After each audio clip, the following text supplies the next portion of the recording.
Alors dans ces conditions, la GRH n'apporte pas toujours de réponse aux exigences et aux souhaits des firmes et des salariés, ou encore une fois plus largement des collaborateurs, y compris en matière de ressources humaines, hein. Alors ça devrait être, au fond, l'intitulé GRH devrait être essentiel en matière de ressources humaines. Et donc la GRH n'apporte pas toujours, hein, ces réponses dans ce domaine-là.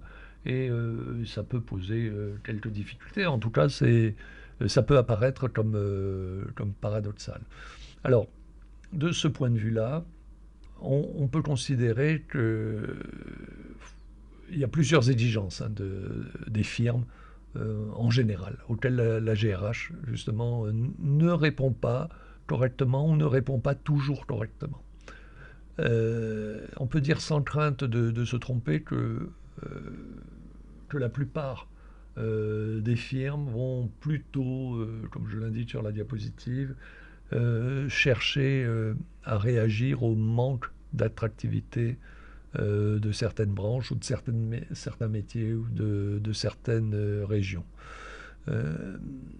Qu'est-ce que je veux dire par là? Je veux dire que certains métiers peuvent en effet être en déclin, hein, ou peu attirants, par exemple parce qu'ils sont très très exigeants en termes d'horaire, de fatigue, de pression, enfin de stress, de qualification, etc.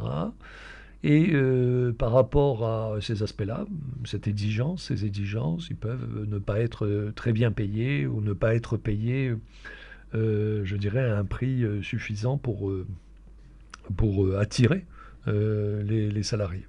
Alors cette question ne s'est pas toujours posée, hein, puisque finalement dans notre système, on a deux aspects qui ont masqué un tout petit peu cette question. D'abord, pendant quelques années, jusqu'au milieu des années 70, on a eu du plein emploi, c'est-à-dire qu'au fond, chaque salarié trouvait à s'employer au prix qu'il souhaitait. Il y avait relativement peu de chômage. Et le deuxième aspect, c'est que malgré son caractère social, je dirais, notre système économique et juridique est fondé sur le marché, qu'on appelle le marché de l'emploi par exemple, et donc un ajustement automatique de l'offre à la demande ou de la demande à l'offre par le biais soit des quantités, donc volume de chômage, soit des prix, à savoir le salaire. Et donc la question du manque d'attractivité des métiers par rapport à des salaires trop faibles, en fait, en théorie du moins, et en théorie économique en particulier, en théorie de l'emploi, n'avait pas lieu de se poser, puisque au fond, ben, si un métier était très peu attirant, mais qu'il y avait beaucoup de demandes, ou du moins d'offres d'emploi, à ce moment-là, ben, les salaires allaient augmenter. Et s'il y avait, le métier n'était pas très attirant et qu'il n'y avait pas beaucoup de demandes d'emploi, eh ben, les salaires allaient stagner, puis les salariés allaient se désintéresser, si vous voulez, des offres d'emploi proposées. Et conduisant soit à la disparition de ce type d'emploi, une disparition un peu structurelle, dans certains métiers ont disparu parce que ben, l'évolution technologique, etc., a fait qu'ils ont disparu. D'autres métiers ont relevé la tête avec des augmentations de salaire. Oh, les métiers qui ont disparu, bon, on peut évoquer quelques exemples, hein, mais on a vu par exemple l'effondrement du nombre d'agriculteurs, hein, qui, euh, qui représente un peu moins de 1% à l'heure actuelle de la population française, ce qui est très très loin de la situation bien sûr au 19e siècle et même très loin de la situation au début du 20e siècle. Donc là, parce que effectivement, dans le cadre de l'agriculture, on était souvent dans le cadre de métiers peu attirants.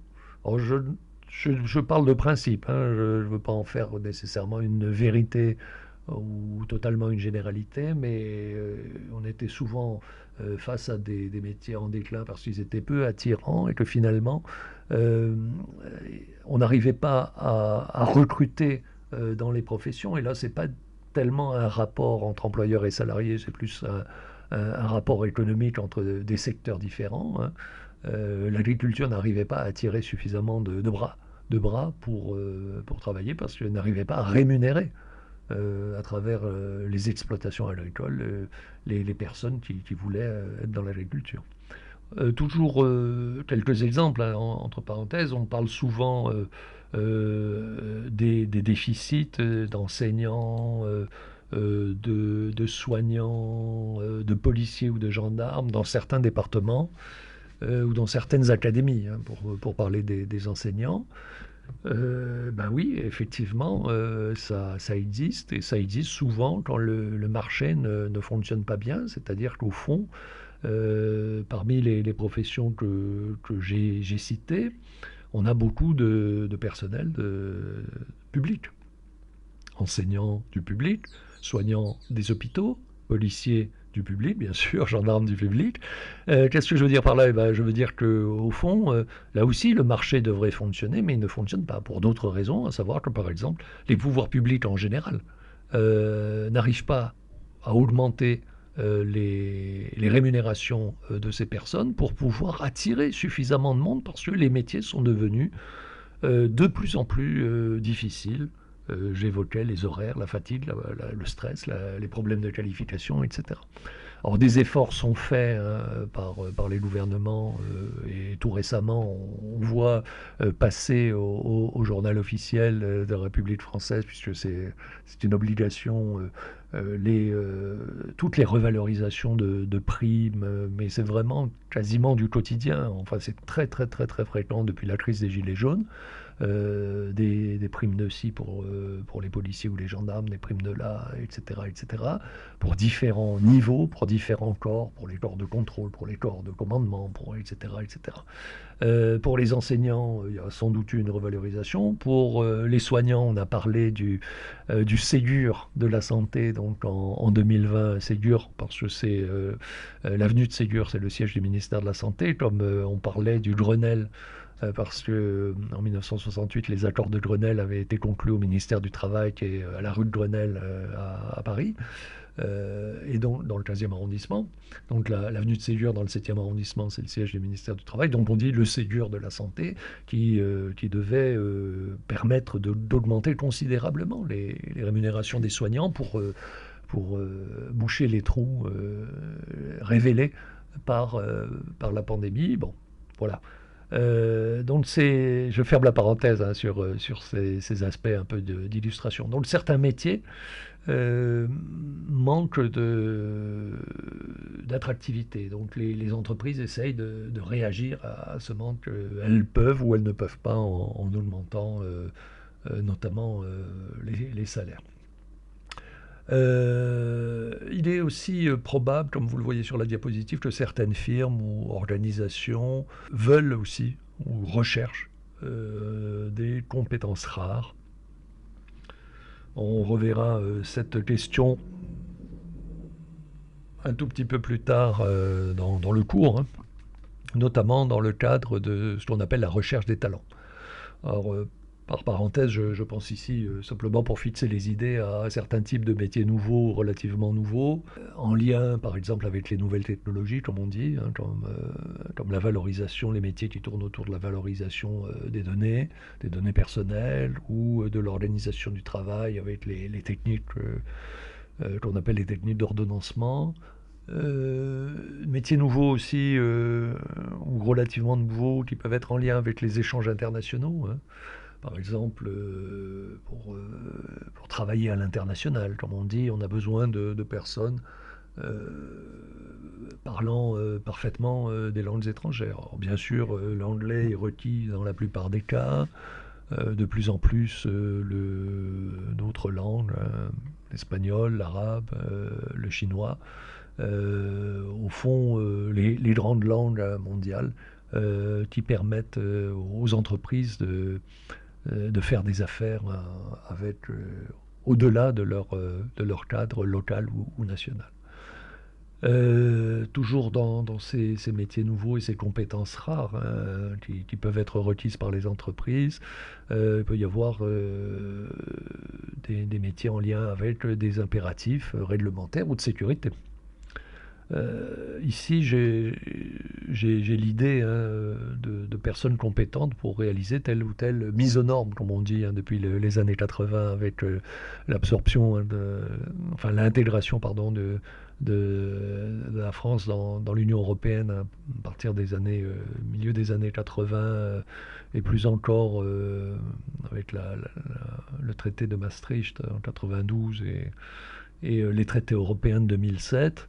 Quand on dit mise aux normes, ça veut dire essentiellement qu'on doit se conformer à des règles qui nous sont imposées de l'extérieur, notamment par l'Union européenne, même si elles sont négociées. Hein, ce pas des règles qui viennent totalement de l'extérieur, puisque les États les ont négociées pour tomber sur des règles communes, mais il n'en demeure pas moins qu'une fois qu'elles ont été négociées et acceptées par le Conseil européen et le Parlement européen, d'une manière ou d'une autre, soit par règlement, soit par directive, elles vont s'appliquer aux pays membres de l'Union européenne. Donc ces mises aux normes vont intervenir et depuis quelque temps, notamment avec les métiers nouveaux relatifs à l'informatique, aux nouvelles technologies, comme je disais, on peut avoir des besoins, on a des besoins en application du nouveau règlement général de protection des données à caractère personnel, hein, le règlement de 2016, hein, qui est entré en vigueur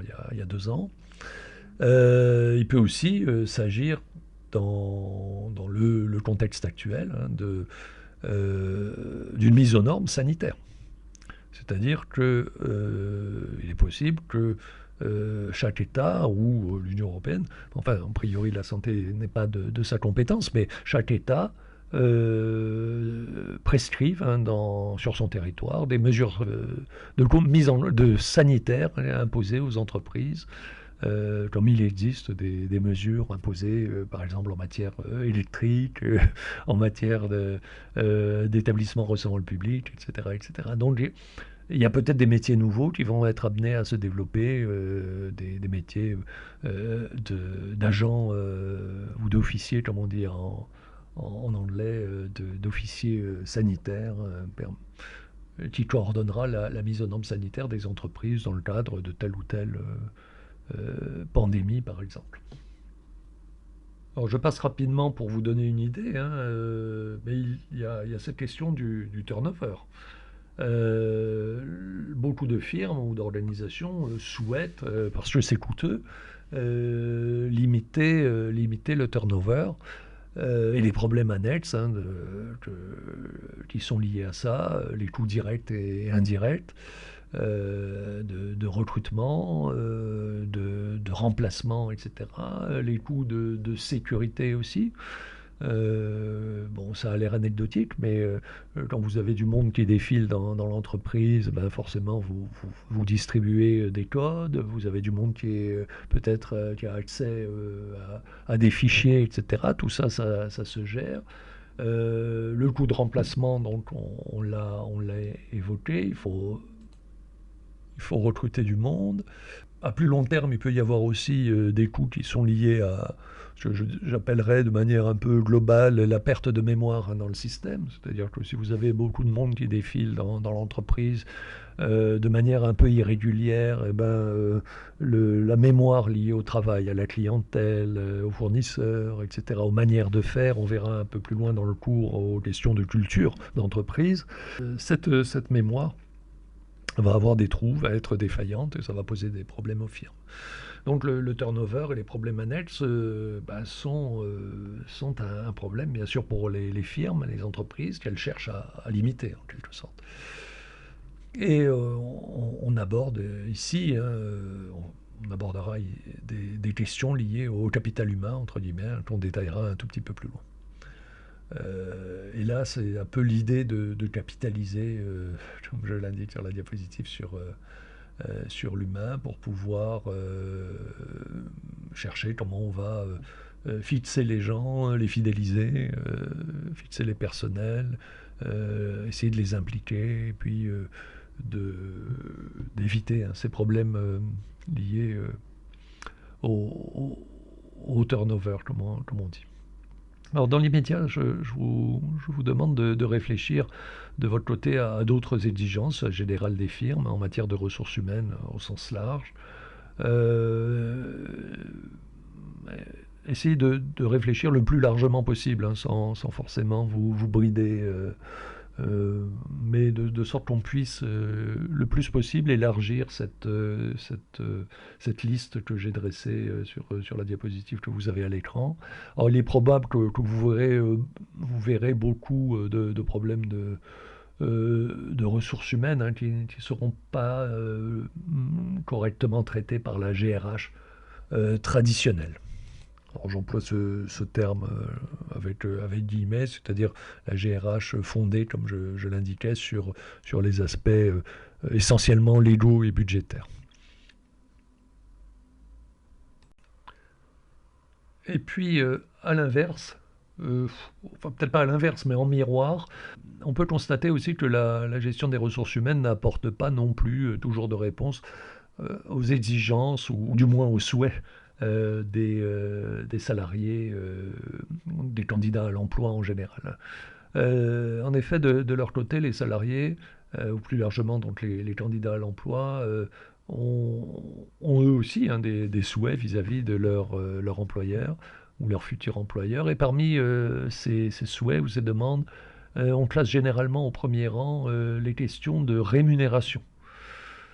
Une rémunération stimulante ou incitative, effectivement, constitue et reste le premier facteur déterminant le choix d'une entreprise par les salariés ou par les candidats à l'emploi.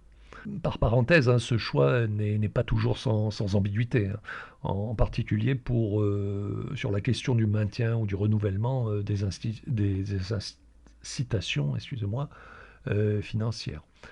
Pour parler simplement, la question vraiment est de savoir, et ça n'est pas acquis, hein, ça n'est pas certain, mais on a une bonne idée de certains leviers, mais la question est vraiment de savoir si et comment la rémunération agit sur le recrutement et puis sur le maintien dans l'emploi.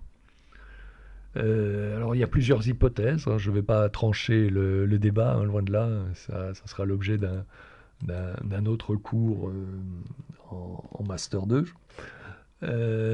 Mais très schématiquement, première hypothèse, c'est qu'à un niveau... alors les hypothèses ne s'excluent pas les unes des autres, hein, mais à un niveau de rémunération donné, il y aura le choix du salarié d'entrer dans la firme ou pas. Donc, premier aspect, effectivement, la rémunération détermine le mouvement du salarié, j'allais dire de l'extérieur vers l'intérieur, ou du moins se présenter sa candidature au choix de l'entreprise. Par contre, ce qui est moins net dans les travaux qui sont faits, et c'est pour ça que je le donne presque comme une hypothèse, c'est que le maintien du salarié dans la firme, autrement dit, un point central, hein, du marketing ressources humaines et de la marque employeur, à savoir la fidélisation du salarié, n'est peut-être pas lié, ce maintien, au niveau de rémunération, mais peut-être lié à la croissance ou à la perspective de croissance de cette rémunération. Donc vous voyez que déjà il y a un petit souci selon que le salarié en cherche à l'attirer, ou selon que le salarié, le collaborateur, est déjà dans la firme. Donc c'est pas nécessairement les mêmes leviers peut-être qui fonctionnent. Donc en parlant de rémunération, on simplifie à l'extrême, mais c'est peut-être plus compliqué que ça. Et par rapport donc au maintien du salarié dans la firme, en fait, un niveau donné de rémunération n'agit pas de la même manière. Troisième aspect, troisième hypothèse, on peut penser qu'un niveau donné de rémunération n'agit pas de la même manière sur les salariés selon qu'ils sont nouvellement recrutés ou plus anciens. Et que le bon niveau, si on peut parler de bon niveau, mais enfin je mettrai ça entre guillemets, le bon niveau de rémunération n'est vraiment pas facile, n'est pas toujours facile à expliciter. Donc on sait que la rémunération détermine le choix des salariés pour entrer dans l'entreprise. On sait par ailleurs que les rémunérations, en tout cas les rémunérations nominales, ne baissent pas, donc à l'inverse, une rémunération ne va pas déterminer le départ du salarié.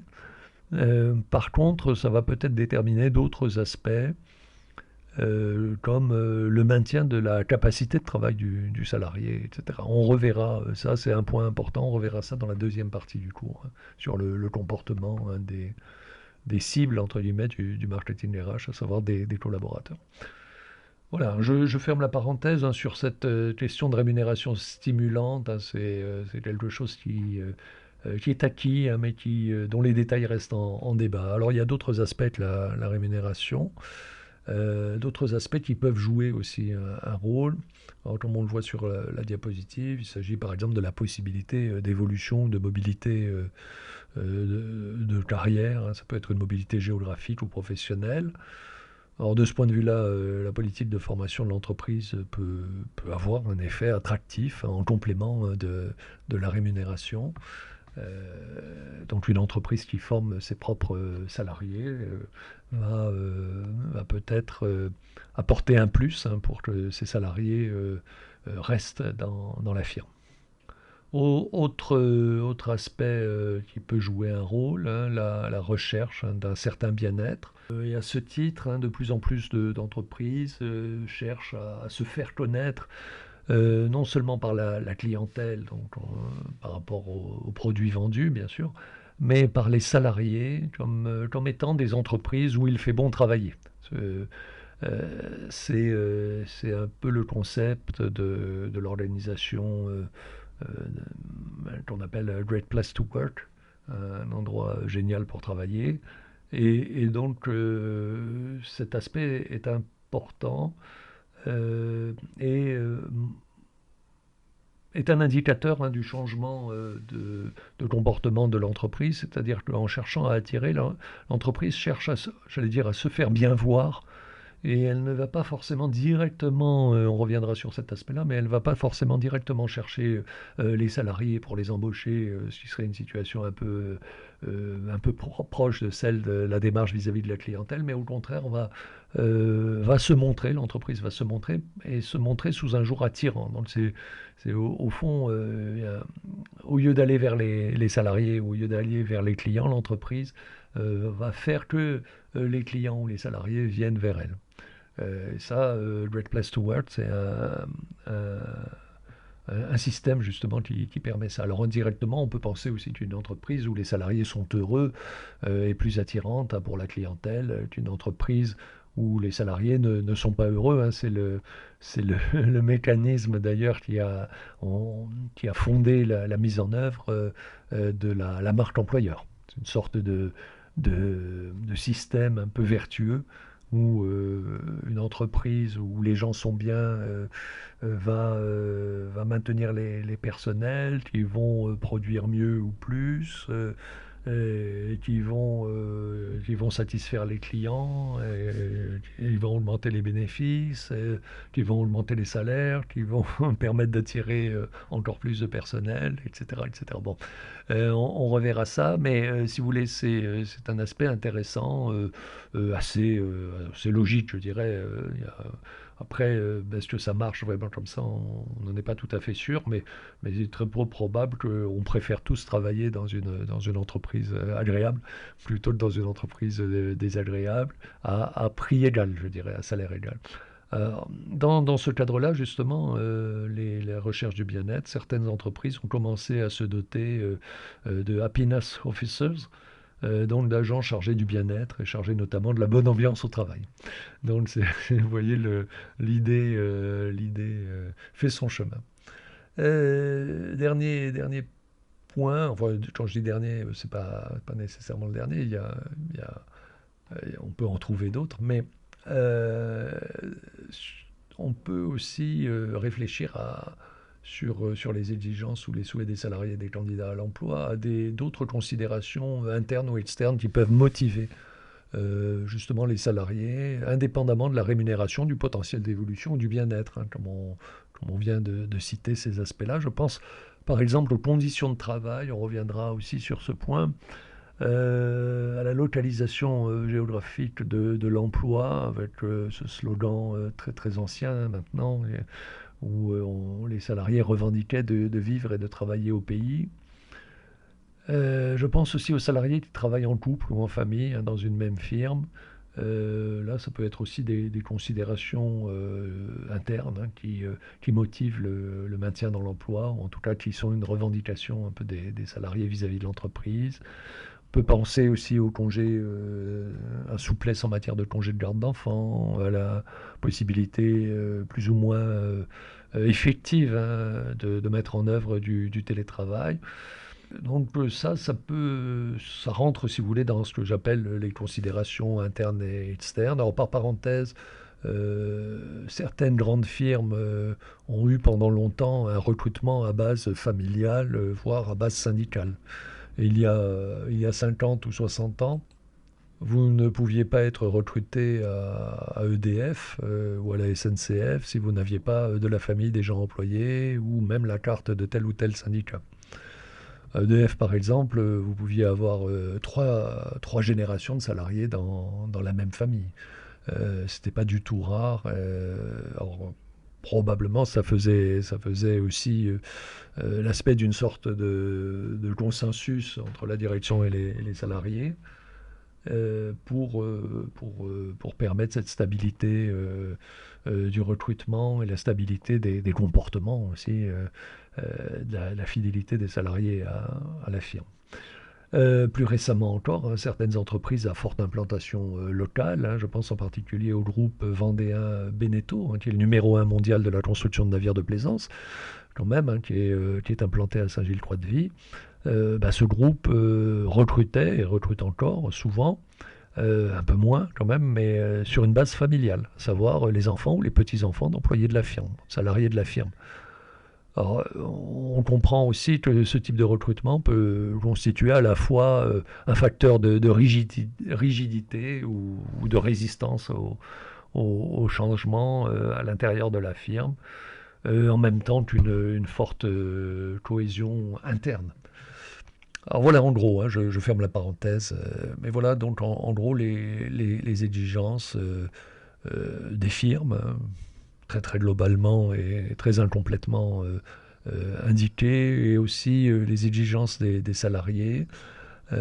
Ces exigences des uns et des autres sont extrêmement diverses, et la GRH classique ne permet pas toujours d'y répondre.